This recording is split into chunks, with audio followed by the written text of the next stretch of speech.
बिस्मिल्लाहिर्रहमानिर्रहीम।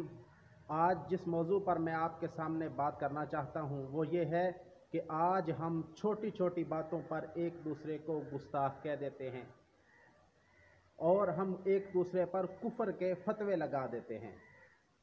और कोई बात इतनी बड़ी नहीं होती, आपस के छोटे छोटे इख्तिलाफात को लेकर एक दूसरे के ऊपर गुस्ताखी का फतवा लगाया जा रहा है। कोई किसी को गुस्ताख कह रहा है तो कोई किसी को काफिर कह रहा है। अज़ीज़ान गिरामी, छोटी छोटी बातों पर एक दूसरे को दीन के दायरे से खारिज करना ये हमारा काम नहीं है, ये दीन का काम है। कोई बड़ी बातें नहीं होती, छोटी छोटी बातों के ऊपर हम एक दूसरे को गुस्ताख कह देते हैं। मिसाल के तौर पे ये दुरूद नहीं पढ़ता, भाई दुरूद जो आपने बनाया है उसी को पढ़ने वाला जो आशिक़ रसूल हो सकता है, और जो आप वाला दुरूद ना पढ़े वो आशिक़ रसूल नहीं हो सकता। और जो आपने बनाया है वो आपने खुद बनाया है, वो कुरान और हदीस सुन्नत से साबित नहीं है।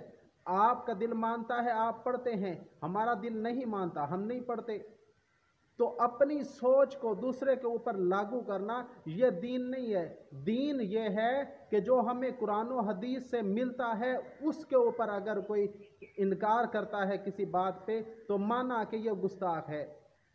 और इसी तरह जुलूस निकाल रहे हैं, 12 रबीउल अव्वल का जुलूस निकाल रहे हैं, अगर जुलूस के साथ कोई नहीं जा रहा तो यह भी गुस्ताख रसूल है। तो मेरे भाई, अपनी सोच को, जो आपने अपनी सोच को अपने ऊपर हैवी किया हुआ है, अपने ऊपर लागू किया हुआ है, वो दूसरों के ऊपर लागू ना करें। जो हुजूर सरवर कायनात सल्लल्लाहु अलैहि वसल्लम ने दुरूद पाक पढ़ने का कहा है, अगर उस दुरूद का कोई इनकार करता है तो वो गुस्ताख है। अब आपने जो अपनी तरफ से दुरूद बना लिया है, अगर वो कोई दुरूद नहीं पढ़ता तो क्या वो गुस्ताख रसूल हो जाएगा? नहीं, इस वजह से कि वो आपने अपनी सोच के मुताबिक बनाया है। और कितनी बड़ी खयानत होती है जब हम कह देते हैं कि फलां बंदा दुरूद नहीं पढ़ रहा।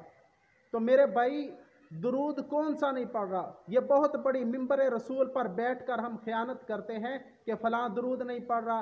कौन सा दुरूद नहीं पढ़ रहा? जो मैंने बनाया है वो नहीं पढ़ रहा। हालांकि जो रसूलुल्लाह सल्लल्लाहु अलैहि वसल्लम ने और सहाबाए किराम रिज़वानुल्लाहि अलैहिम अजमाइन ने हमें दीन दिया है, जो हमें कुरान और हदीस के मुताबिक दुरूद पाक बताया गया है, वो हर बंदा पढ़ता है।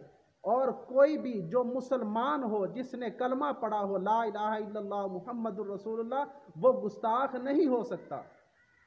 कोई जुलूस के साथ नहीं जा रहा तो वो भी गुस्ताख है, और अगर कोई आप वाला दुरूद नहीं पढ़ रहा तो वो भी गुस्ताख है।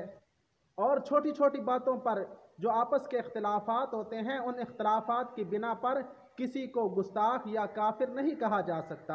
अगर आप सहाबा किराम रिज़वानुल्लाहि अलैहिम अजमाइन को देखें तो उनके दरमियान बहुत बड़े बड़े इख्तिलाफात थे, लेकिन किसी ने किसी को गुस्ताख नहीं कहा।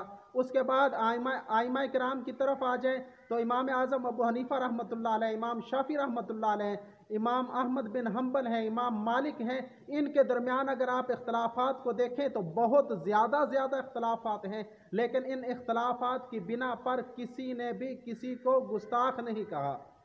और हमने इस चीज़ का ठेका ले लिया है कि हमने फ़लाँ को भी गुस्ताख कहना है, फ़लाँ को भी गुस्ताख कहना है, फ़लाँ को काफिर कहना है। तो ये ज़िम्मेदारी हमारी नहीं है, यह ज़िम्मेदारी अल्लाह और उसके रसूल सल्लल्लाहु अलैहि वसल्लम की है कि जो अल्लाह ने हमें दीन दिया है, उस दीन का अगर कोई इनकार करेगा तो उस दीन के इनकार करने वाले को गुस्ताख या काफिर कह सकते हैं। खुदारा ऐसी चीज़ों से बचा करें। ये ना हो कि हम दूसरों को गुस्ताख कहते कहते हम खुद जो है दायरा इस्लाम से खारिज हो जाएं। अपने ऊपर भी रहम कीजिए और दूसरों पर भी रहम कीजिए, और अपने घर के फतवों से तमाम मुसलमानों को बचाइए। अल्लाह रब्बुल इज़्ज़त आपको और मुझको इस पे अमल की तौफीक अता फरमाए।